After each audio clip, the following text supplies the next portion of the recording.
I look at it and say, most people this team will have a personal time program where they work. They need to take a day off, they take a day off, and then it's reduced out of what their balance is. That's all you're really going to see. You're going to see what people are given and what they take. And that's fine, we provide that. I would really rather provide greater service on helping you understand our bank recs and some of that stuff than whether or not Harold took sufficient amount of time off so that our liability for the end of the year is $327 less than what it could be. That's all I'm saying, because that gets to be unduly burdensome in that it is not a prudent use of our ratepayers' money to be chasing some of these things. Well, that part of it's going to be because we're going to have to fund that. I mean, that's going to be state law, and I think that's what Heidi's alluding to, the fact. She wants to know what part of that, because it becomes a liability with the company. And so when we're preparing future budgets, I think that number is going to be essential to plug into that budget because it's going to have to be funded per state law. And it hasn't been funded in the past, and I think that's what Heidi's asking for, is can we find out what that number is?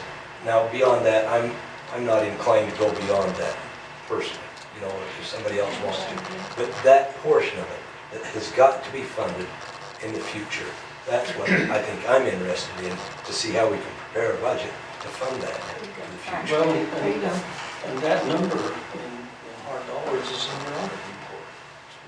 1.2, 1.3 million. We want it broken down. Where is it coming from? Is it coming from line staff? Is it coming from managers? Where is it coming from? You know, and then what are those employees, when are they going to retire? Right? And so what kind of projections do we need to look at for the future on when that money could possibly come due? Right now, we don't know. It could be tomorrow. It could be 10 years from now. But yet, we've got to build a budget. We might have to amend the Well, I budget. think too, if you get the information, we're going to have to create more of like a strategic plan of how we fund that. So, and that's something that we can do, you know, but you do have to have a baseline, you do have to have a starting point, and we'll get that. But it's going to take time. I realize that there's a lot of concern about prior board habits, I guess would be the word. And I think that we're trying to be vigilant, that at sometimes I feel like we're maybe overcompensating a little. We just need to be patient and take it a little at a time, and you know, but I think you're right, the financials and have a starting point and then a strategic plan of how we prepare for the future of the employees and the liabilities of the company is an important thing, and I think it's something we need to do. But we need to be careful and patient and in the way that we do that. And I think it's going to take some time to get a handle on everything. With that, I'll call the question the motion. Oh. Your just question? Yes. Very good. That means we vote. All those in favor say aye. Aye. Motion passes, carried. I do want to, you know, I do understand where Barton's Lane's coming from. They have to run a company with that, and they are thin on certain levels of staffing with it. And I don't feel like we're micromanaging you on that end of it, because your time is implementing what you're doing is you're working your job, but also the board is asking some information from you. This at least will give us an opportunity to get as a baseline to start to say, look, this is where we're at.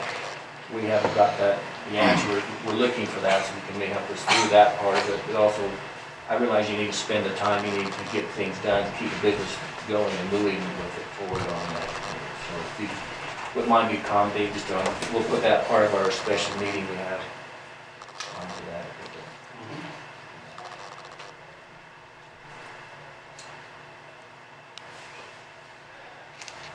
We'll move on. Next item we have is the cost of service review outline for a public hearing tonight. I think everybody's had an opportunity to look what we have the outline with it. We've been meeting at the Heber City Council chambers, 6 p.m. As part of the outline of the agenda, we have a pledge of allegiance. Then we would like to volunteer to lead the pledge allegiance. I'll do that.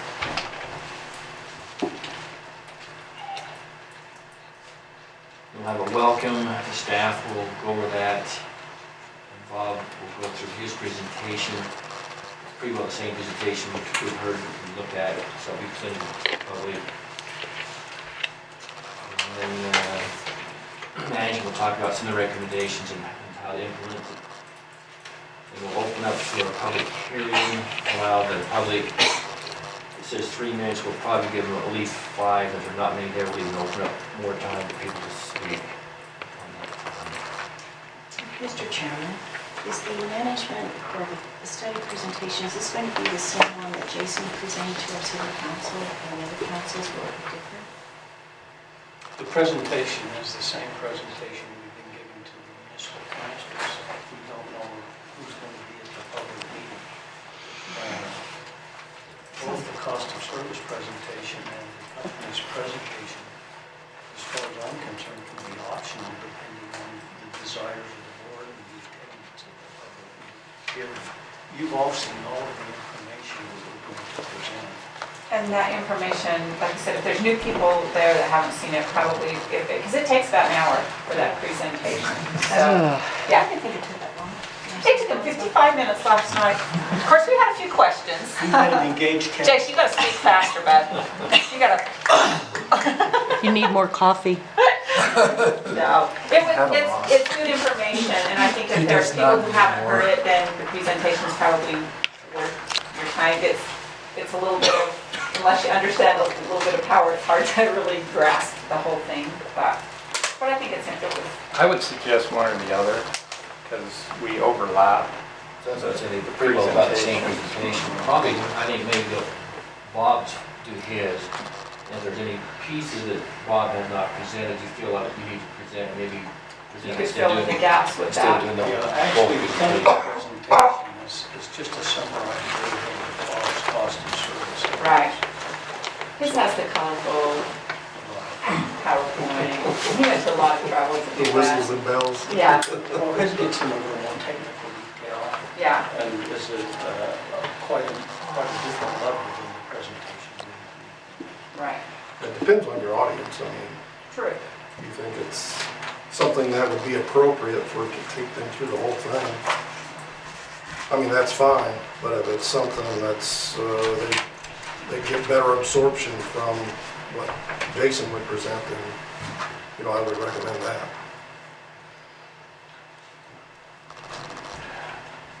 Like they said, I talk pretty slow, Bob. He does a very good job. I would suggest we start with Bob's presentation if we have an audience to support that. And then we can fill in as management with questions. And a lot of Jason's may be valuable in answer to questions from the public. The questions that the public. See, our slides are actually assembled with the slides. Right. of Bob. Right, they are. So is he going to present, are you going to present, sir, what you gave to us? If the you want previous to. board Yes, meeting, the if entire you'd like thing? me to, I sure will. Well, is that what you were planning on tonight? Yes. Did we ever have anybody from the commercial level attend any of the presentations tonight? Just from your, I don't know if anybody, we got questioned a little bit last night at Midway, but I think This is a residential more than, We have filled it some one-on-one. see? We have filled it some one-on-ones with businesses. Okay. That's good. Mr. Chairman, I would suggest that, we need to consider whether people can ask questions to Mr. Pender or Jason or Blaine as they are doing the presentation, or if we're going to ask them to wait on their Well, questions. I'd like to have Bob get through his presentation, because we don't look longer. Yeah. And some of them might be Yeah. self-answering as he goes on along with that presentation. And once that's presented, and once staff has presented theirs, then we'll open to the public, they can take notes and ask the questions with them. That might be something to mention then, Yeah, the questions Wait on will, yeah, the questions. questions need to come in for the public comment And time. if the questions, what we have in that, we'll record those questions, that we've meeting recorded. We'll also, when the questions come in, we'll also posted on our own websites, and also individuals, when they stand up, would like to give them either an email address or a site address, and mail them a copy of the questions and their answers to them. And there may be a few items on there that we asked by some of us may not be able to answer tonight. We'll collectively meet together as a board and with management, and we'll put together a statement, and we'll make sure those questions get answered back to the people onto it. And I'd like also, I don't know if we have any way to put the audio on the public hearing on the website, but like the audio on the company's website of the meeting, with that.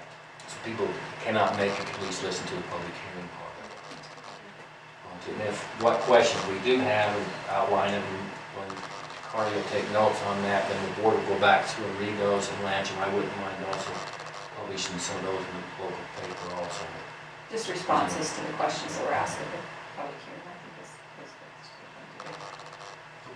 The one thing we talked about among us is that when people sign in, I'm not sure that we can require that they put their address and phone number, but their or email address, and so we just want to keep that fluid, that they ought to fill out the form. Everybody needs to register when it comes to the door, but I'll ask them when they stand for either give us their email address or their physical address, so it's on record and we can get back to them.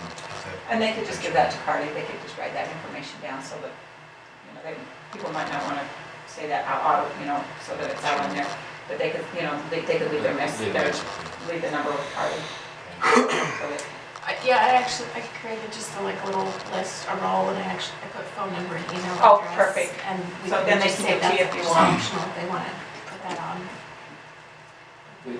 After the public has presented their thoughts and ideas, their concerns, questions, then I'll close the meeting at that point. We will not vote on anything tonight. I'd like the board to come back together again and reevaluate what's been asked from us, and also Mr. Pender's analysis, and we'll discuss it over that point. So there won't be any vote tonight for the board to take any action on it. What about this board comments or discussion?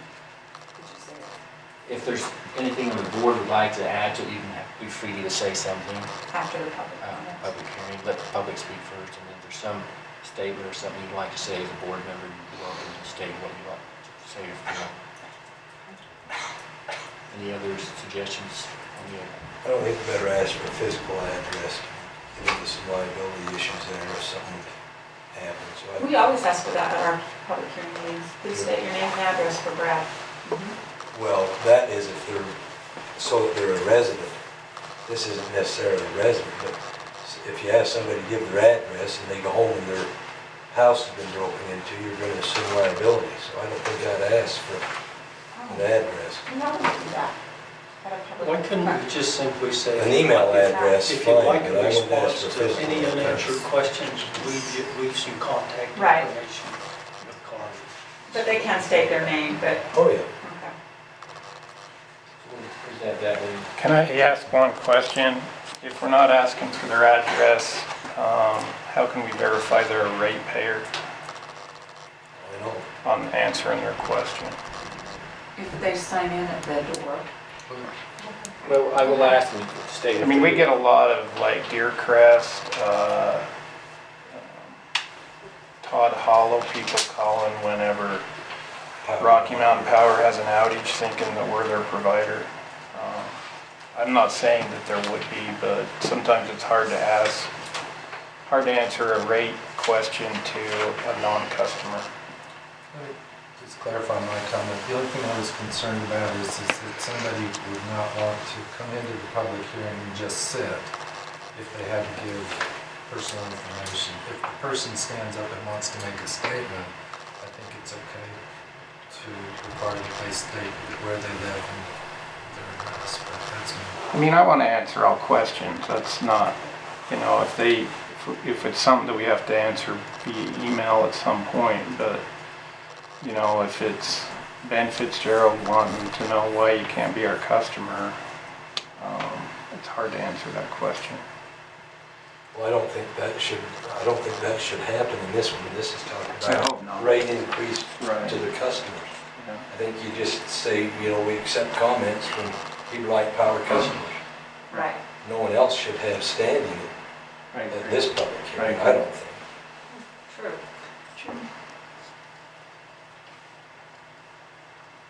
So the issue, I think we'll probably address it back if you want information and have Carly take it down. And then that way, if personal information won't get out, then I will ask them if they're a resident or a commercial user of the system, so at least know if they're part of it. That works, thank you. And I think I can speak for myself, and I think I can speak for the rest of the staff. We're actually anticipating this public hearing and being able to respond to questions as to why we need a rate increase, and to be able to explain the necessity of that to our customers. That's one of the things that we look forward to at each of your community meetings, was the opportunity to be there, and we appreciated the time that you guys allowed us to be there. And that's the same approach we have to this public meeting. It's an opportunity for us to sell why we need a rate case. Anything else concern on the outline? Anything else? That will be the outline for our public hearing.